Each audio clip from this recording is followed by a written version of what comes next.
Hello ဒီနေ့တော့ကျွန်တော်ကိုယ်တိုင်အလင်ခံလိုက်ရတဲ့အကြောင်းတစ်ခုကိုပြောပြချင်ပါတယ်ချက်တော့ချက်စရာကြီးအစကကျွန်တော်ဒီအကြောင်းတွေကိုမပြောတော့ဘူးဆိုပြီးနေနေတာဒါပေမဲ့လူကြီးမင်းတို့လည်းသတိထားလို့ရသွားအောင်အခုခေတ်လူလင်းတွေဘလို့နီးလန်းတွေကိုအသုံးပြုပြီးဘလို့ပုံစံမျိုးတွေနဲ့လိန်နေကြတာလဲဆိုတာတွေကိုပါတီးတလောက်မှတ်တလောက်တဆင့်ပြန်လဲမျှဝေပေးသွားဖို့ပြင်ဆင်ထားပါတယ်အခုခေတ်လူလင်းတွေကတော်တော်ကြီးကိုကြောက်စရာကောင်းလာပါတယ်လူလင်းဆိုတာထက်ပိုပြီးဓမြပို့ဆန်လာကြပါတယ်ကြောက်ကြီးလို့ကြားဖြစ်လာတဲ့သဘောပါဆိုတော့ဆက်လိုက်ရအောင်ပါကျွန်တော်ကတော့နေမျိုးပဲဖြစ်ပါတယ်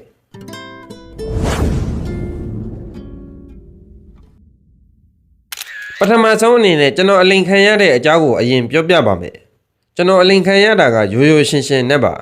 အဓိကအလောတကြီးအယုံလွယ်မိလို့အရေးတကြီးဖြစ်နေတဲ့အချိန်တွင်းမှာအငိုက်မိသွားတဲ့သဘောပါဖြစ်စဉ်ကဒီလိုပါကျွန်တော်အခုလူကြီးမင်းတို့ကိုဗီဒီယိုတွေတင်ဆက်နိုင်ဖို့ edit တွေလုပ်တဲ့အခါဒီဘေးနာကစူညံတန်တွေ noise တန်တွေကိုဖျောက်တဲ့အခါကျွန်တော် CapCut Pro version ကိုဝယ်ယူအသုံးပြုပါတယ်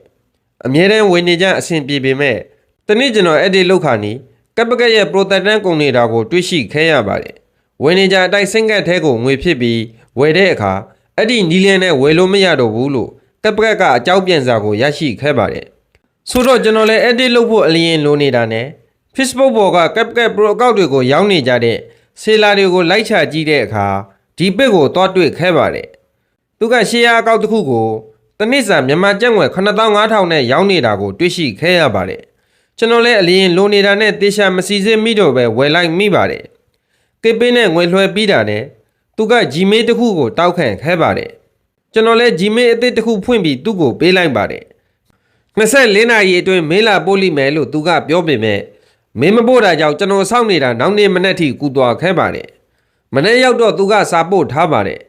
အဲ့ဒါဖြစ်သွားလို့နောက်ထပ်၄ရက်စောင့်ရမယ်လို့ပြောပါတယ်အစင်မပြေရင်ငွေပြန်အမ်းပေးမယ်ဆိုပြီးရိုးသားချင်အောင်စောက်ခဲပါသေးတယ်ကျွန်တော်လည်းဟိုပြေးဒီပြေးမလုပ်ချင်တော့တာနဲ့စောင့်လိုက်ပါတယ်၄ရက်ပြည့်တဲ့နေ့ကိုရောက်တော့သူ့ရဲ့ပစ်ကိုပါဖြတ်သွားပြီးပြေးသွားခဲပါပြီသူတို့ကပစ်အသစ်တွေဖွင့်ပြီး follower အတုတွေတိုးထားပါတယ်အကောင့်တုတွေနဲ့ဝင်မှန်းကြတယ်တယောက်လောက်လင်ပြီးတာနဲ့ပစ်ကိုဖြတ်ပြီးနောက်နာမည်အသစ်တစ်ခုနဲ့ပစ်ထက်ဖွင့်ထက်လင်အဲ့လိုပါဆိုတော့ဒါကလူလင်ကတော်နေတက်နေလွန်အားကြီးလို့တော့မဟုတ်ပါဘူးဒါကလူလင်ကိုအထင်သေးတဲ့သဘောလည်းမဟုတ်ပါဘူး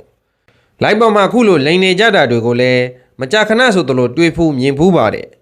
ကျွန်တော်လည်းကြက်ငွေ9500ဆိုတာကိုဆုံးရှုံးနိုင်တဲ့အနေအထားမို့တစ်ခါလုံးကြည့်တာတစ်ခါခံလိုက်ရပါတယ်အဓိကတော့ကျွန်တော်ရဲ့အလောတကြီးလိုအပ်နေမှုအယုံလွယ်မှုတွေကိုအေးအေးလေးနဲ့အတုံချသွားခဲတာပါဘယ်အရာဘယ်ကိစ္စမှဖြစ်ဖြစ်အလင်းလိုနေခဲရင်တောင်စိတ်အေးအေးနဲ့ဆုံးဖြတ်ချက်ကိုအလင်းစလိုမချမိဖို့အလောတကြီးမလုပ်မိဖို့လိုအပ်ပါတယ်ဒီနေရာမှာလူလိန်တွေပဲရှိတာမဟုတ်ပဲမှန်ကန်ရိုးသားတဲ့ရောက်သူတွေလည်းရှိကြပါတယ်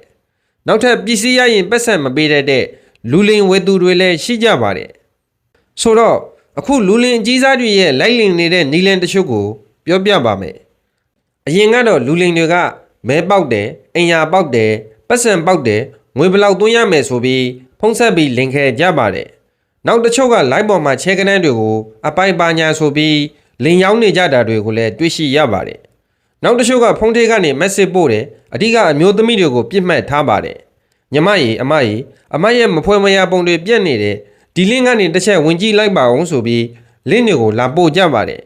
အဲ့ဒီလင်းထဲကိုဝင်မိတာနဲ့ကိုယ့်ရဲ့ Facebook အကောင့်ကသူတို့လက်ထဲကိုရောက်ရှိသွားပြီးအဲ့ဒီအကောင့်နဲ့ပဲကိုယ့်လိုအယောက်ဆောက်ပြီးတော့ကိုယ့်ရဲ့အသိမိတ်ဆွေတွေရှိကပတ်စံတွေလိုက်ချီးပါတယ်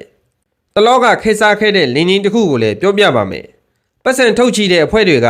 Facebook ပေါ်မှာ page တွေဖွင့်ထားပြီး follower တွေတိုးထားကြပါတယ်ပတ်စံဘလောက်ပဲယူအတိုးရခိုင်နှုန်းနည်းနည်းလေးနဲ့ live ပေါ်ကနေမှတ်ပုံတင်ကိုပြရင်ရပြီဆိုပြီးအလိမ်အညာ post တွေကိုတင်ထားကြပါတယ်ဒီလိုနဲ့ပတ်စံချီးချင်တဲ့သူတွေကသွားမေးတော့ဖောက်တင်ရမယ်ဆိုပြီးပြောပါတယ်ဖောက်တစောက်ကိုပတ်စံဘလောက်နဲ့ဝယ်ရမယ်ဆိုပြီးရောက်စားကြပါတယ်အဲ့လိုပတ်စံချီးဖို့ဖောက်ကိုဝယ်လိုက်ပြီဆိုရင်တော့အလင်ခံရပြီလို့သာမှတ်လိုက်ပါတော့အခုနောက်ထပ်ပြောပြမယ့်လင်ကြီးတွေကတော်တော်ကြီးကိုအဆင့်မြင့်လာပါတယ်ပတ်စံထုတ်ချီတဲ့ software တွေကိုတီထွင်ပြီးပတ်စံတွေထုတ်ချီကြပါတယ်ပတ်စံချီလို့ကတော့တကယ်ရပါတယ်ဒါပေမဲ့ပြန်ဆက်လို့တော့မရပါဘူးအတိုးကအမြဲတမ်းပေးနေရပါတယ်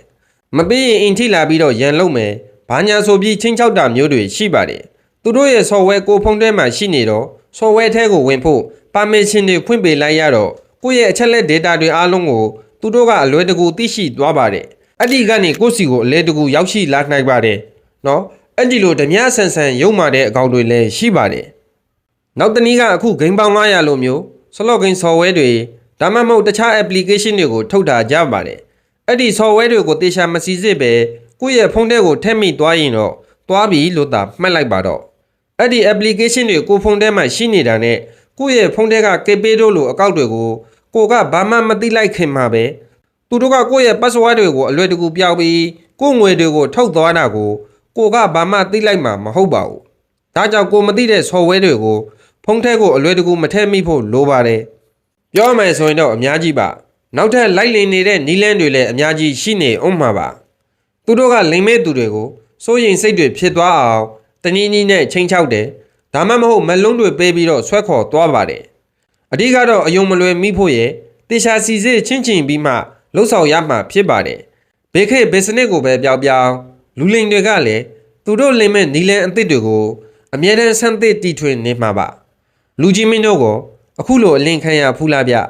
အလင်ခံရဖူးရင်လည်းတခြားသူတွေသိရှိသွားအောင်လူလိမ်တွေအသုံးပြုသွားခဲ့တဲ့လိမ်နည်းတွေကိုကွန်မန့်မှန်ဝင်ရောက်မျှဝေရေးသားပေးခဲ့ကြဖို့တောက်ဆိုလိုက်ရပါတယ်အလုံးမဲ့အလင်ခံရမှုကနေကင်းဝေးနိုင်ကြပါစေနောက်ဗီဒီယိုမှာပြန်တွေ့ကြအောင်ပါ